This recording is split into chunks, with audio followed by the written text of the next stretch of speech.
It is Monday. It is the 10th of June. I'm Monita Rajpal. This is CNN News Center live from Hong Kong. Our headlines today.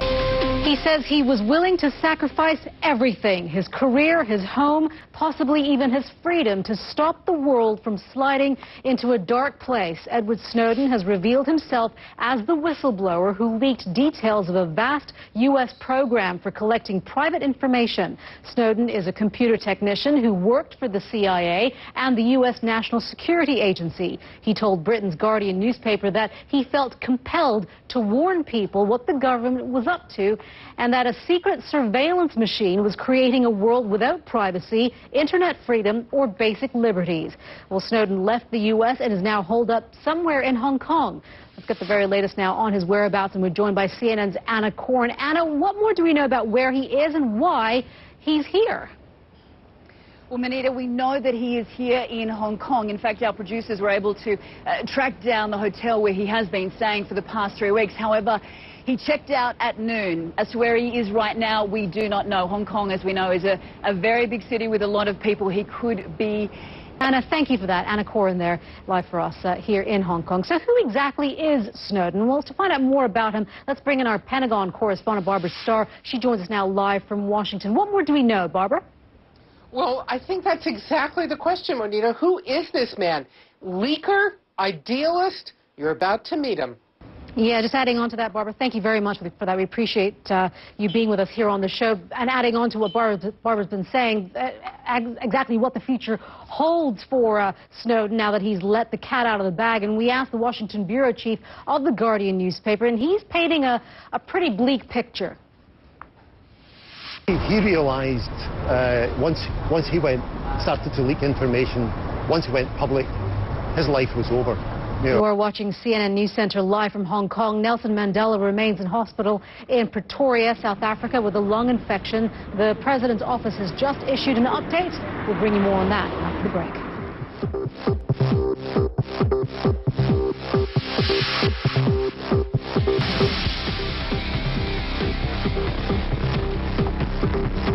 You are watching CNN News Center live from Hong Kong. I'm Monita Rajpal. Nelson Mandela is spending a third day in hospital. The former president of South Africa was rushed in for treatment on Saturday when a lung infection that's troubled him in the past flared up again. We want to bring you the very latest now from Errol Barnett. He's outside the Pretoria Heart Hospital. Errol, what do we know about how he's doing right now? Private citizen right now. He is still a national and international icon. Errol, thank you very much for that. We appreciate that. Absolutely. Authorities in the Afghan capital say all 7 attackers are dead following their assault early today near Kabul International Airport. The Taliban claims responsibility for briefly taking over a 5-story building under construction near the airport. They say the attack was intended to target Americans. Anti-government protests in Turkey have now entered a second week. Prime Minister Recep Tayyip Erdogan addressed supporters in the nation's capital, Ankara, on Sunday. He said his patience for the demonstrations is running out. We have been patient. We will be patient, but even patience has an end. And look, the people who are hiding behind the demonstrators and seeking to do politics from it must first learn what politics is. We are not the ones who fall for the provocations on the streets, but they are.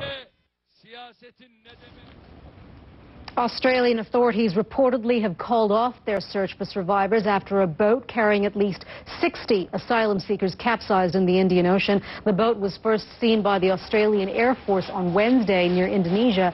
13 bodies have been spotted in the water but not recovered, and no survivors have been found yet.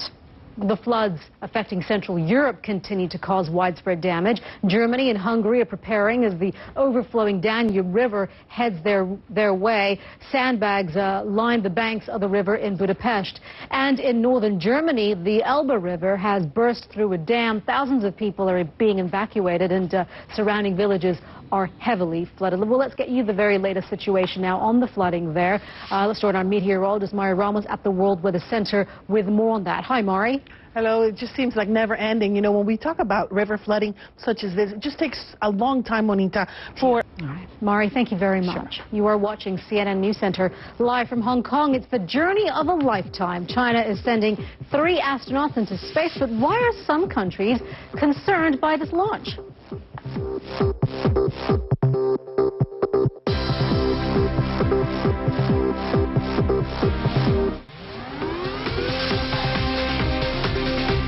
are watching CNN News Center live from Hong Kong. Engineers in China are preparing for their next manned space mission in a program to establish an orbiting space station. The Jun10 spaceship is due to blast off Tuesday from the Gobi Desert. It will have a crew of 3 who will dock with Tiangong-1, a space lab that was put into orbit back in 2011. Well, CNN's Nick Robertson is at the Jun10 Space Center in the Gobi Desert. He joins us now over the phone. It's exciting times there, Nick. It certainly is, and you really got a sense of that when the astronauts came out today, broadcast live on television around China. Well, we can imagine that the fingers of over 1 billion people will be crossed tomorrow as we await for this launch to take place. And, of course, we'll have more on that on Tuesday here on News Center. Nick, thank you very much. Now, Rafael Nadal continues to bask in his record glory this Monday, proving he is indeed the king of clay at the French Open. The Spaniard wowed the crowd at Roland Garros as he crowned his comeback from a career-threatening knee injury with a record 8th French Open Grand Slam title. Amanda Davis was at the stadium for his triumphant win. Another year, another French Open trophy for Rafael Nadal. But well, Amanda's duties didn't end there. She caught up with the champion right after his Grand Slam victory. Very special for me, have this trophy with me in all time. The feeling is... You are watching CNN News Center. I'm Monita Rajpal, live at CNN Hong Kong. Thank you for joining us. Stick around, though. We'll update you with news headlines in just a couple of minutes.